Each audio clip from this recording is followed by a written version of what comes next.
Assalamualaikum warahmatullahi wabarakatuh. Apa kabar? Semoga sehat dan juga happy selalu. Kasus kali ini dari Amerika Utara, tepatnya di Kanada, dengan kasus yang menelan biaya terbesar di Kanada yang disebut Pig Farmer Killer atau The Butcher. Kisahnya ini bikin geleng-geleng kepala dan ini serius ya. Pertama tahu kasus ini tuh kayak nggak percaya kalau ini bukan film. Sebelum masuk ke ceritanya, aku mau ngingetin kalau sumber dari cerita ini infonya tentu aja ada di media. Kalian bisa baca langsung. Tapi kalau mager bacanya ya udah duduk manis aja, simak videonya sampai habis. Yuk langsung aja ke kisahnya.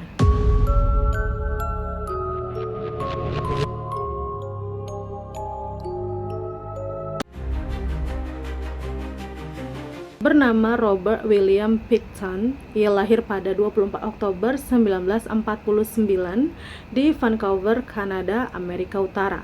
Robert ini lahir dari pasangan Leonard Francis Picton dan juga Louise Helena Arnold. Ibu bapaknya ini merupakan peternak babi di Port Coquitlam, British Columbia. Peternakan babi ini adalah warisan turun-temurun ya. Keluarga ini juga dikenal oleh warga sekitar sebagai keluarga yang pendiam dan juga antisosial. Mereka ini akan ngobrol sama tetangga kalau ada perlunya aja.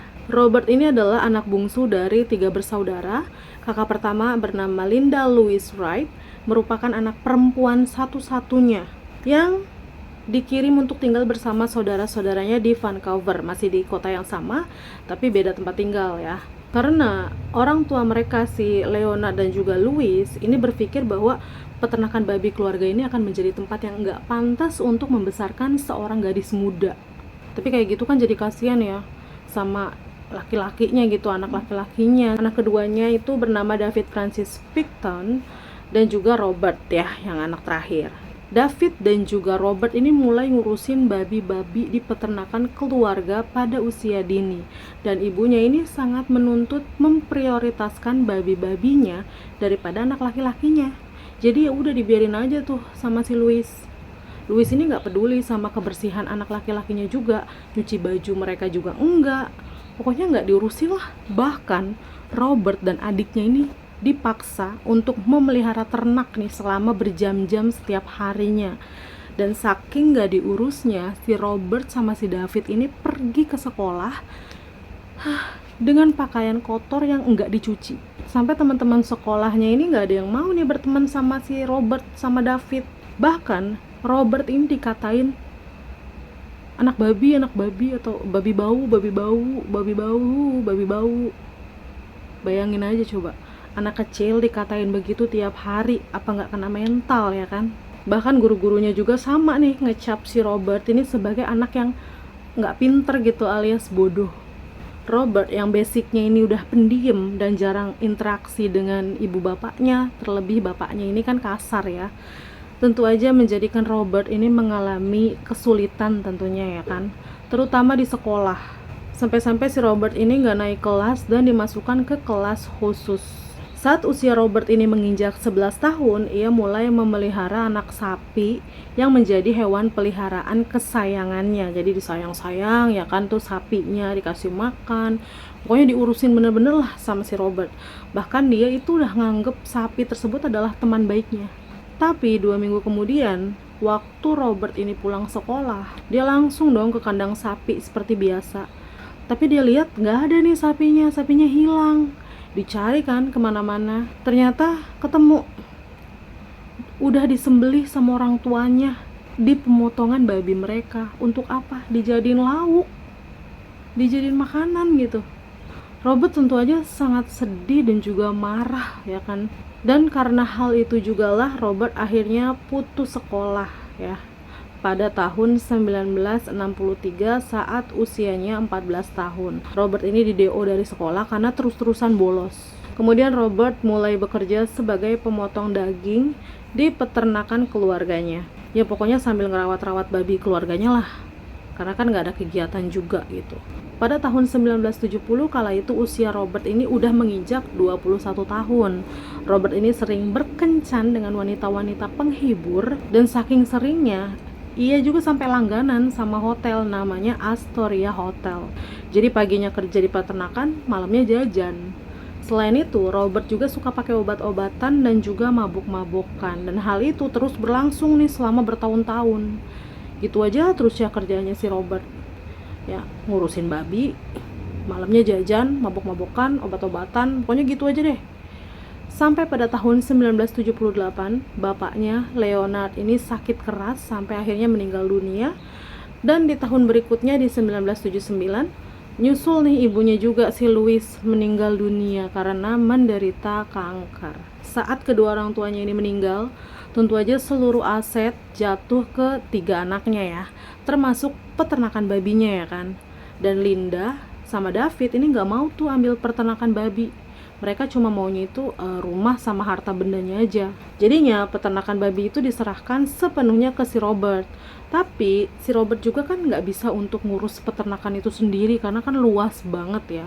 Jadi di tahun 1994 mereka sepakat untuk menjual setengah peternakan ke perusahaan developer yang laku terjual senilai 5,1 juta dolar. Kalau dirupiahin sekarang ya sekitar 83 miliar lah ya kurang lebih. Singkatnya, David ini kan kebagian rumah ya, dan tinggal sendiri di rumah. Kalau si Robert ini di peternakan, dan dia juga tinggal di sebuah kayak kabin kontainer gitulah di peternakannya. Kalau Linda tetap aja tinggal di tempat lain, kan dari kecil juga Linda mah nggak tinggal di sana ya kan. Tapi setelah menjual warisan yang setengah peternakan tadi kan, otomatis ketiganya ini jadi auto kaya mendadak gitu. Meskipun udah jadi kaya ya, mereka bertiga ini hidupnya ya nggak berubah jadi hedon gitu, enggak, tetap kayak biasa sama aja. Singkat cerita, setelah sepeninggalan orang tuanya, Robert yang dulunya ini suka jajan, saat orang tuanya udah nggak ada, ya tetap sama aja masih suka jajan. Bedanya dulu mah langganan hotel, kalau sekarang mah para wanita itu ya udah dibawa aja ke tempat tinggalnya. Pada tahun 1996, David dan juga Robert ini mendirikan sebuah organisasi yang diberi nama Piggy Palace Good Time Society. Tujuannya untuk perkumpulan seni ya, kayak musik, tarian yang positif lah.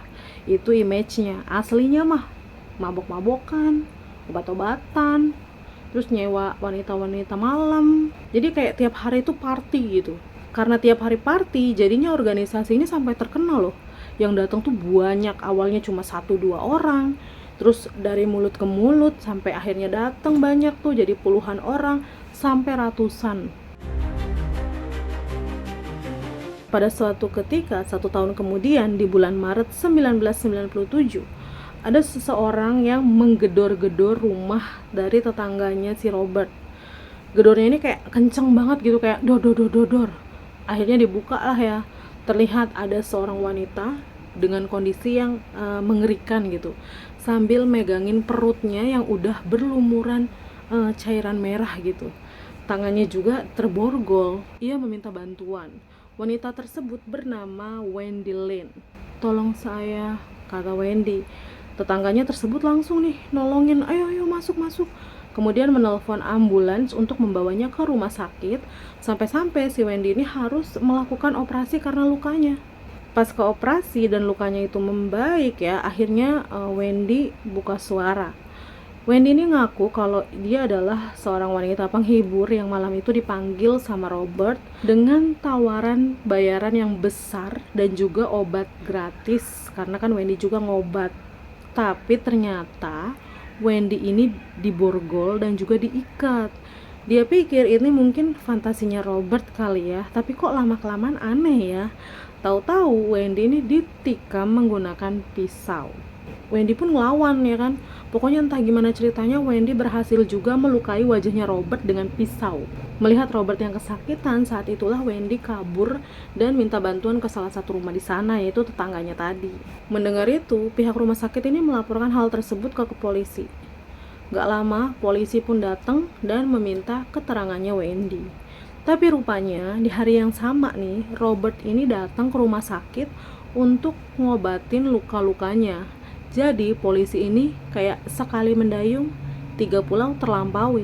Langsung lah nih si Robert juga dimintai keterangan. Bahkan setelah diperiksa, Ditemukan juga kunci borgol yang cocok sama borgolnya si Wendy. Dari situ Robert langsung dibawa ke kantor polisi dan juga ditahan atas percobaan pembunuhan. Tapi saat persidangannya Robert ini bilang kalau sebenarnya yang korban itu saya, Pak. Yang korban itu saya itu dirampok sama si Wendy, makanya saya ngelawan. Terus dia tuh mau nikam saya, yang kena muka saya, Pak. Makanya saya borgol aja itu si Wendy. Tadinya mau saya bawa ke kantor polisi, tapi dia malah kabur. Saya loh korbannya, Pak. Korbannya itu saya. Dan atas pernyataan Robert, kasusnya ini pun akhirnya dibatalkan. Karena ya masuk akal juga ya kan, karena kan si Robert ini orang tajir dan menganggap kalau Robert itu kayak nggak punya kepentingan apapun nih sama si Wendy. Malahan kalau mau dibalik lebih masuk akal kalau Wendy lah yang punya kepentingan sama si Robert, ya kan, mau ngerampok gitu. Mengingat Robert ini adalah orang tajir. Ditambah lagi dari backgroundnya si Wendy yang seorang pecandu dan keterangan Wendy nih yang berubah-ubah. Karena itulah Robert akhirnya dibebaskan. Setelah kejadian itu ya, sejak tahun 1995 sampai tahun 2001, polisi sering mendapatkan laporan orang hilang yang semuanya itu perempuan.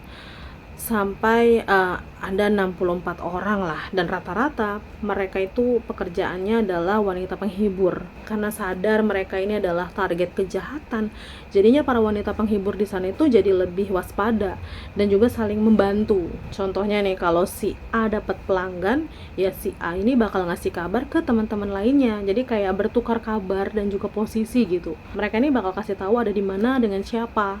Dan ternyata ini efektif. Karena kejadian tuh beberapa di antara mereka hilang saat terakhir ke rumahnya Robert. Dan Robert dilaporkanlah ke polisi. Tapi sayangnya laporan tersebut nggak ditindaklanjuti sama sekali. Singkatnya pada tahun 2002, supir truk pekerja di peternakannya si Robert ini melapor ke polisi karena dia melihat kalau si Robert ini punya banyak senjata api. Sedangkan di sana ya, senjata api yang nggak ada surat izinnya dianggap ilegal. Dapat laporan itu pada 6 Februari 2002, polisi akhirnya menggeledah rumahnya Robert dengan surat perintah resmi. Dan ditemukan senjata api bahkan di rumah David juga. Jadi keduanya pun langsung ditahan nih, David sama si Robert. Tapi keesokan harinya mereka itu bebas dengan membayar denda. Ya gimana ya, nginget lagi nih Wong Sugi nih berdua ya kan. Tapi sebenarnya saat penggeledahan, polisi menemukan bercak cairan merah. Selain itu ada beberapa pakaian wanita dan dompet wanita, dan juga kartu identitas 2 orang wanita yang pernah dilaporkan hilang. Pada tanggal 22 Februari 2002, Robert kembali ditangkap atas tuduhan pembunuhan dari 2 orang wanita yang identitasnya itu ditemukan. Tapi cuma Robert aja ya, David mah enggak. Setelah itu, Robert ini dimasukkan ke dalam sel dengan 1 napi lainnya. Terus mereka ini saling ngobrol dan nanya nih si Robert, kayak, kenapa lu di penjara? Gue udah bunuh orang. Dijawab ya kan, berapa? 1. Oh cuma 1, gue nih 49 perempuan. Bye-bye lu sama gue. Denger itu napi tersebut kaget ya kan. Hah, serius? Iya. Bahkan sebenarnya gue itu pengen bunuh 1 orang lagi biar genep 50 orang. Karena pernyataan itulah si Robert ini akhirnya diinterogasi lagi. Karena napi yang satu sel sama Robert ini adalah polisi yang lagi nyamar kayak intel gitulah. Dari situlah akhirnya Robert diinterogasi ya kan. Robert itu bilang awalnya ya dia kasih iming-iming uang ke wanita-wanita penghibur. Terus dikasih juga alkohol, terus juga obat-obatan. Pas datang ke rumahnya si Robert langsung aja tuh nyuguhin minuman yang udah dikasih racun sampai meninggal. Setelah itu para wanita tersebut dibawa ke tempat pemotongan babi. Iya, pemotongan babi. Dan dipisah-pisahkan. Setelah itu Robert ini nyortir bagian tubuh mana nih yang ada lemaknya. Karena kalau lemak itu bisa dijadiin gelatin yang dia jual ke pabrik permen. pabrik sabun sama pabrik kosmetik. Dan juga daging-dagingnya juga sama nih, dipilih-pilih. Kalau daging ya dicampur dengan daging babi, kemudian digiling untuk dijadikan sosis yang dia jual juga, dan juga dia sajikan ke organisasi Piggy Palace itu. Jadi sambil party sambil ngemil daging manusia. Gue sampai merinding, tau gak sih? Dan gak sampai di situ, terus nih sisanya yang gak bisa diolah dijadiin pakan ternak babi. Iya, babi-babinya jadinya dikasih makanan daging manusia, ya kan, ngeri banget. Karena inilah pembunuhan yang dilakukan Robert ini sulit diprediksi bertahun-tahun, karena jasadnya kan udah habis gitu ya kan, nggak tersisa.